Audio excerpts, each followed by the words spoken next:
नमस्कार. काय म्हणता, कशा आहात? 12वीच्या पेपरचं टेन्शन आलेलं आहे. 10 दिवसावर पेपर आले आणि कळतच नाही आहे अभ्यास कसा करायचा. तर ठीक आहे, आपण याला थोडं सोपं करूयात. तर आज आपण केमिस्ट्री या विषयावर बोलू आणि उद्या फिजिक्सवर. चला, तर सगळ्यात पहिले समजून घेऊ की केमिस्ट्रीचा अभ्यास कसा करायचा आहे. कारण जिथपर्यंत आपण 3 स्टेप फॉलो करणार नाही, आपला अभ्यास होणार नाही. पहिली स्टेप म्हणजे स्ट्रॅटर्जी, दुसरं म्हणजे इम्पॉर्टंट क्वेश्चन्स आणि तिसरी म्हणजे रिव्हिजन. तर आज आपण या तीनही टॉपिकवर डिस्कस करूयात. त्यासाठी सगळ्यात पहिले आपण समजून घेऊ स्ट्रॅटर्जी. केमिस्ट्रीचा अभ्यास करताना कोणकोणत्या स्ट्रॅटर्जीज वापरल्या गेल्या पाहिजे. काय होते की आपण अभ्यास तर करतो पण समजतच नाही कशाचा किती अभ्यास केला पाहिजे. हे पुस्तक वाचत बसतो, हे वाचत बसतो, ते वाचत बसतो. तुमची CET असू द्या किंवा बोर्ड एक्झाम, आपण त्याला थोडंसं सोपं करूयात. त्यासाठी काही step by step strategies apply करू आणि आपल्या अभ्यासाला सोपं करूया. चला, तर लक्ष द्या. मग तर सगळ्यात पहिले समजून घेऊ, केमिस्ट्रीला आपण 4 पार्टमध्ये डिवाइड केलं. कोणकोणत्या? तर सगळ्यात पहिले फिजिकल केमिस्ट्री, दुसरे इनऑर्गॅनिक केमिस्ट्री, तिसरं ऑर्गॅनिक केमिस्ट्री आणि लास्ट म्हणजे अप्लाइड केमिस्ट्री. ठीक आहे. आता 4 पार्टमध्ये डिवाइड केल्यानंतर मार्क्सचं डिस्ट्रीब्युशन सुद्धा तसंच होईल. जसं की physical chemistry 26 marks, inorganic chemistry 17 marks, organic chemistry 18 marks आणि अप्लाइड केमिस्ट्री 9 मार्क्स. हे आहे मार्क वाईज डिस्ट्रीब्युशन.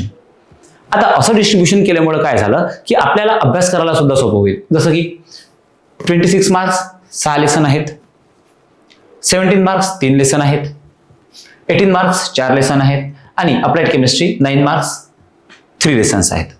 आता सगळ्यात पहिले फिजिकल केमिस्ट्रीवर काम करूयात. तर फिजिकल केमिस्ट्रीमध्ये जर आपण पाहिलं तर टोटल 6 लेसन आहे. कोणकोणते? तर solid state, solution and colligative properties, त्यानंतर ionic equilibria, chemical thermodynamics and electrochemistry, chemical kinetics. आता याचा जर आपण विचार केला तर टोटल 26 मार्क्स आहेत. यामध्ये कोणकोणते क्वेश्चन इम्पॉर्टंट आहेत ते समजून घेऊयात आणि तसंच इनऑर्गॅनिक केमिस्ट्रीचा, ऑर्गॅनिक केमिस्ट्रीचा आणि अप्लाइड केमिस्ट्रीचे सुद्धा इम्पॉर्टंट क्वेश्चन्सवर काम करू आणि रिव्हिजन कशी करायची ते सुद्धा आपण या व्हिडिओमध्ये पाहणार आहोत. चला, तर फिजिकल केमिस्ट्री टोटल 26 मार्क्स आहे आपण सांगितलेलं. मग पहिला जो लेसन आहे तो आहे सॉलिड स्टेट. त्याचा अभ्यास कसा करायचा आहे? तर सॉलिड स्टेटचे न्यूमेरिकल्स करायचे आहेत. कोणते न्यूमेरिकल्स करायचे आहेत? तर जे सॉल्व न्यूमेरिकल्स आहेत त्यावर सर्वात जास्त भर द्यायचा आहे. Clear? Second, derive the relation between density, molar mass and unit cell edge length. या तिघांमधलं जे रिलेशन आहेत यावर सर्वात जास्त आपल्याला फोकस करायचा आहे सॉलिड स्टेटमध्ये. त्यानंतर आहे न्यूमेरिकल्स. कोणकोणते न्यूमेरिकल्सवर जास्त लक्ष द्यायचं आहे? Find type of the cubic lattice using the density data. Density दिलेली असेल आणि त्यावरून तुम्हाला त्याचा टाइप सांगायचा आहे की कोणत्या टाइपचा तो लॅटिस आहे. त्यानंतर number of particles in FCC and BCC unit cell. BCC मध्ये आणि FCC मध्ये किती नंबर ऑफ पार्टिकल्स असतात त्यासाठी तुम्हाला एक्सप्लेन करायचं आहे. नंतर आहे definition of unit cell, coordination number. हे झाले सगळ्यात इम्पॉर्टंट क्वेश्चन जे याला आपण करणार आहोत. नेक्स्ट सेशनसाठी किंवा याच्यापेक्षाही काही इम्पॉर्टंट आणखी क्वेश्चन्स आहेत त्याला आपण डिस्क्रिप्शन बॉक्समध्ये दिलेल्या लिंकवर क्लिक करा, तुम्हाला ते क्वेश्चन्स मिळून जाईल. ठीक आहे. चला, त्यानंतर सोल्युशन अँड कॉलिगेटिव्ह प्रॉपर्टीज हा आपला सेकंड लेसन आहे. समजून घेऊ सोल्युशन अँड कॉलिगेटिव्ह प्रॉपर्टीज मध्ये काय इम्पॉर्टंट आहे. सोल्युशन अँड कॉलिगेटिव्ह प्रॉपर्टीज मध्ये जर पाहिलं तर 2 टॉपिक सर्वात जास्त महत्त्वाचे आहे. Define the osmotic pressure and determination of molar mass using other colligative properties. Determination of molar mass ही जी कॉलिगेटिव्ह प्रॉपर्टी आहे ही आपल्याला याच्यामध्ये जेवढेही आपण मोलर मासच्या रिलेटेड जेवढे कॉलिगेटिव्ह प्रॉपर्टीज आहे ह्या सगळ्या याच्यामध्ये तुम्हाला अभ्यास करायच्या आहेत. त्यानंतर आहे हेनरीज लॉवर येणारे न्यूमेरिकल्स. क्लिअर? एकदम डिटेल अभ्यास आहे. बस एवढाच करा, याच्यापेक्षा जास्त अभ्यास करू नका. तुमचा पेपर हा 75 अबोव्ह जाईल.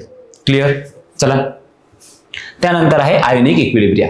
आयोनिक इक्विलिब्रियामध्ये जर पाहिलं तर buffer action, pH and pOH derivation, relation between pH and pOH, त्यानंतर numericals on pOH of strong acid आणि Bronsted Lowry theory and base definitions.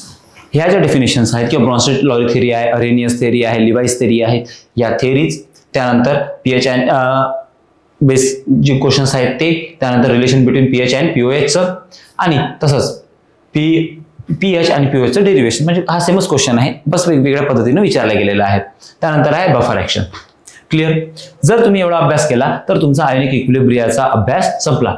पण मी हे सर्व सांगताना एक गोष्ट लक्षात ठेवा की न्यूमरिकल्स इम्पॉर्टंट आहेत. न्यूमरिकल्स तुम्हाला करावेच लागतील. नियर अबाउट 20 मार्क्सचे न्यूमरिकल्स आहेत. आणि जर समजा तुम्ही हे 6 लेसन करताय तर त्यामध्ये तुम्हाला 20 मार्क्सचे न्यूमरिकल इझिली जमून जाईल. आणि सॉल्व न्यूमरिकलवर जास्त लक्ष द्या, ते तुमच्यासाठी इझी होऊन जाईल. क्लिअर. समोर चालायचं. चला. त्यानंतर आहे केमिकल थर्मोडायनामिक्स. केमिकल थर्मोडायनामिक्स मध्ये काय करायचं आहे तर पुन्हा आले न्यूमरिकल्स. त्यानंतर derivation of maximum work during the isothermal reversible expansion. ठीक आहे, म्हणजे मॅक्झिमम वर्कचं इक्वेशन काढायचं आहे पीव्ही इज इक्वल्स टू एनआरटीचा यूज करून. त्यानंतर न्यूमरिकल पाहायचे आहे एन्थाल्पी ऑफ द कंबशनचे. त्यानंतर डेफिनेशन्स पाहायचे आहेत कशाच्या, एक्सटेन्सिव्ह वर्सेस इंटेन्सिव्ह प्रॉपर्टीजच्या, आयसोबॅरिक प्रॉपर्टीजच्या, आणि रिलेशन सांगायचं आयसोबॅरिक आणि ॲडियाबॅटिक प्रोसेस मधलं. क्लिअर. Next electrochemistry. इलेक्ट्रोकेमिस्ट्रीमध्ये कशाचा अभ्यास करा तर इलेक्ट्रोकेमिस्ट्रीमध्ये फॅराडेज लॉवर जे न्यूमरिकल्स आहेत त्याचा अभ्यास करायचा आहे, सिंपल सीयू डिपॉझिशनवर. त्यानंतर डेफिनेशन सांगायची आहे इलेक्ट्रोकेमिकल सिरीजची आणि त्याचे अप्लिकेशन सुद्धा एक्सप्लेन करायचे आहेत. त्यानंतर आपल्याला माहिती आहे इलेक्ट्रोकेमिस्ट्रीमध्ये SHE आहे, स्टँडर्ड हायड्रोजन इलेक्ट्रोड आहे. त्यानंतर लीड अक्युमुलेटर सेल आहे. हे सुद्धा क्वेश्चन इम्पॉर्टंट आहे. त्यामध्ये लीड अक्युमुलेटर जो आहे हा थोडासा जास्त इम्पॉर्टंट क्वेश्चन आहे, तर याला थोडंसं जास्त फोकस करते. क्लिअर. हा. Last that is chemical kinetics. Chemical kinetics जर पाहिलं तर याच्यामध्ये फर्स्ट ऑर्डर रिएक्शन इम्पॉर्टंट आहेत, मॉलिक्युलॅरिटी इम्पॉर्टंट आहेत. त्यानंतर या दोघांमधला डिफरन्स सुद्धा इम्पॉर्टंट आहे. त्यानंतर rate constant first order reaction. ठीक आहे. त्यानंतर हाफ लाईफ पिरियडचे इक्वेशन्स. त्यानंतर रेट लॉ डिटर्मिनेशन. त्यानंतर relation between half life and rate constant मधला डिफरन्स सुद्धा तुम्हाला एक्सप्लेन करायचा आहे. त्यानंतर order of the reaction from the unit rate of the constant, यावर बेस MCQ विचारले जाते. बस एवढाच अभ्यास करायचा आहे. जर तुम्ही हे सगळे पाहताय त्या सगळ्यामध्ये मी न्यूमरिकल्सला इम्पॉर्टंट दिलेला आहे. न्यूमरिकल्स करावेच लागेल, अदरवाईज आपला स्कोअर एवढा येणार नाही. क्लिअर. चला, तर जर आपण आता प्रॉपर वेनी जर पाहिलं तर प्रत्येकाच्या तुम्हाला न्यूमरिकल्स करायचे आहेत. आपण 6 लेसन डिस्कस केले. Solid state, solution and colligative properties, ionic equilibria, chemical thermodynamics, electrochemistry and chemical kinetics. याचा अभ्यास करायचाच आहे. याच्यामध्ये कोणकोणते क्वेश्चन्स करायचे ते पण सांगितले. प्रत्येक युनिटमधून 4 किंवा 5 क्वेश्चन्स इम्पॉर्टंट आहेत किंवा 3 क्वेश्चन्स इम्पॉर्टंट आहेत. जेवढे क्वेश्चन सांगतोय तेवढे क्वेश्चन करा आणि 75 मार्क्सला स्कोअर करा. क्लिअर. समोर चालायचं. हा, आता डिस्कस करूया ऑर्गॅनिक केमिस्ट्री. ऑर्गॅनिक केमिस्ट्रीला जर पाहिलं तर 17 मार्क्सची ऑर्गॅनिक केमिस्ट्री आहे, इनऑर्गॅनिक केमिस्ट्री आहे. क्लिअर. हा, इनऑर्गॅनिक केमिस्ट्री जी आहे ही 17 मार्क्सची आहे. यामध्ये पहिला जो युनिट आहे तो आहे पी ब्लॉक एलिमेंट, दुसरा युनिट आहे डी ब्लॉक एलिमेंट आणि ए ब्लॉक एलिमेंट, आणि त्यानंतर आहे coordination compound. P block element जो आहे यामध्ये कोणकोणते क्वेश्चन इम्पॉर्टंट आहेत तर इंटर हॅलोजन कंपाऊंड्स इम्पॉर्टंट आहेत, ऍसिडिक स्ट्रेंथ इम्पॉर्टंट आहे. त्यानंतर preparation of potassium dichromate important आहे. ठीक आहे. आणि हा क्वेश्चन सेमच आहे, ऍक्शन ऑफ ऍसिडिफाईड K2Cr2O7. ठीक. त्यानंतर डी ब्लॉक एलिमेंट मध्ये काय इम्पॉर्टंट आहे, what is shielding of electrons, step involve in a metallurgical process, properties of lanthanide and actinides. त्यानंतर difference between cast iron, wrought iron and steel. त्यानंतर what is mean by the diamagnetic paramagnetic metals, give its one example of a diameter and paramagnetic metals. त्यानंतर similarities and difference between the 3D, 4D and 5D series. आणि last आहे लॅन्थेनाइड contraction. एवढे questions तुम्हाला करायचे आहेत. त्यानंतर आहे coordination compound. Coordination compound थोडासा इम्पॉर्टंट लेसन आहे. छोटासा लेसन आहे, पण क्वेश्चन त्यातले खूप चांगले आहेत, म्हणजे सोडवायला मजा येते.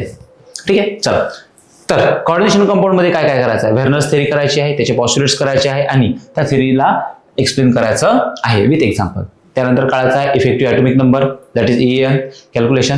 ठीक आहे. एक एक्झाम्पल सांगितले, अशी कोणताही तुम्हाला क्वांटिटी दिलेली असेल, कोणताही कंपाऊंड दिलेला असेल, कॉम्प्लेक्स दिलेला असेल आणि त्यावरून तुम्हाला त्याचा ॲटॉमिक इफेक्टिव्ह नंबर काढायचा आहे.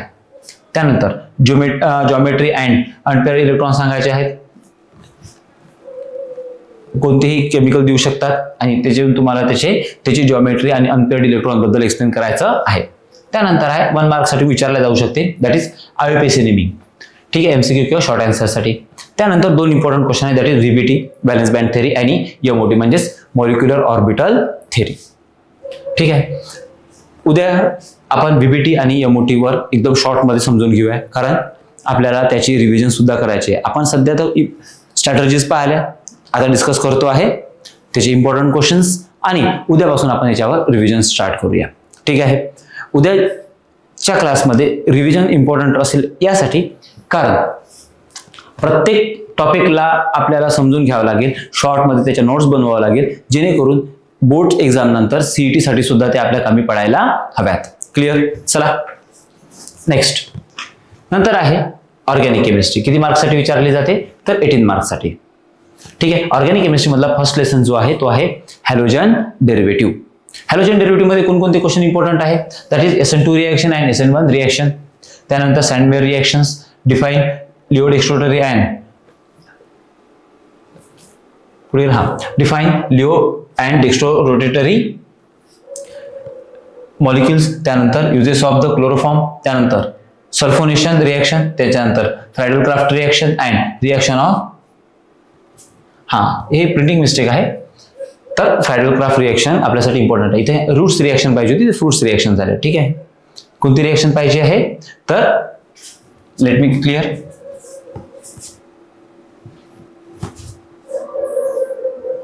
इथे पाहिजे आहे रूट्स रिएक्शन. ठीक, चला.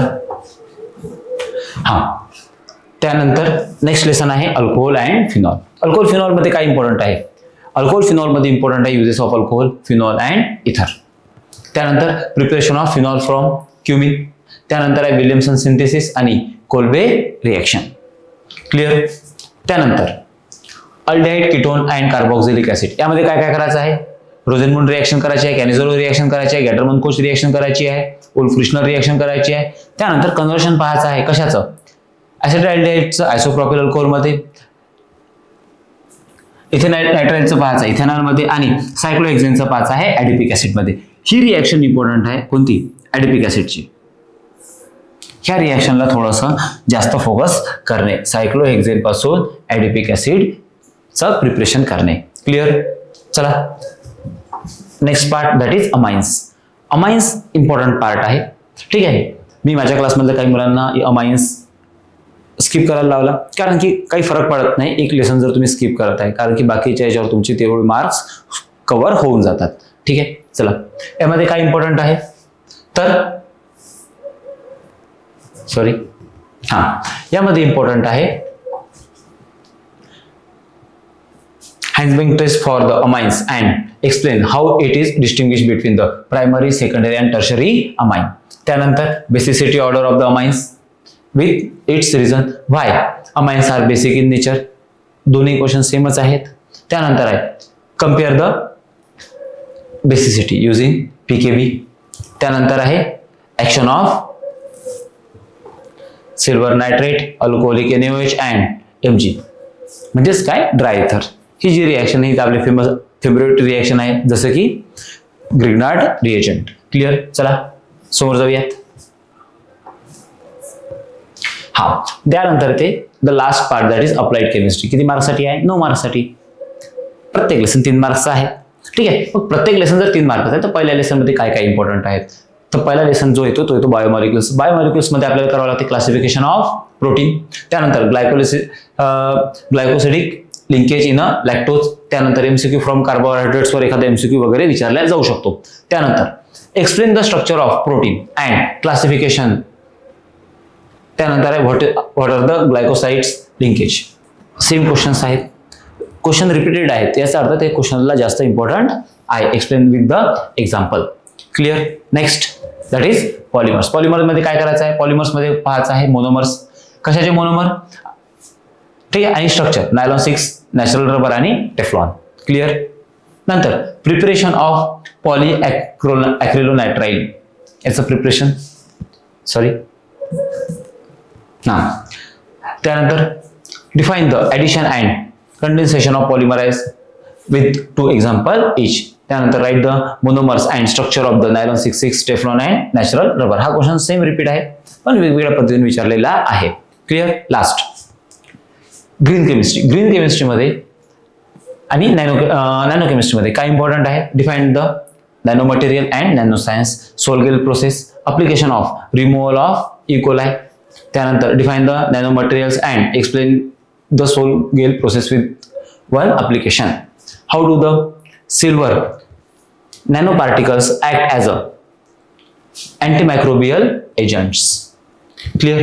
तर हे आहेत या वर्षीसाठी असणारे सगळ्यात इम्पॉर्टंट क्वेश्चन्स. जर तुम्ही एवढा अभ्यास करत असाल तर तुम्ही 75 अबोव इझिली घेऊ शकता. क्लिअर. ठीक आहे. उद्या भेटूया नवीन विषयासहित, म्हणजेच कोणत्या? फिजिक्स सब्जेक्ट सोबत. फिजिक्स सोपा आहे, विथ स्ट्रॅटर्जीज बोलू आणि काही रिव्हिजन क्वेश्चन्स सुद्धा डिस्कस करू. तुम्हाला जे क्वेश्चन्समध्ये डाऊट आहे किंवा जे क्वेश्चन समजत नाही आहे, तुमच्याजवळ वेळ आहे, तुम्ही मला मेसेज करू शकता. मी त्यावर तुम्हाला सडनच रिप्लाय देईल आणि प्रयत्न करेल की ते तुमच्यासाठी किती इझिली आणि किती शॉर्टमध्ये एक्सप्लेन करता येईल. ठीक आहे.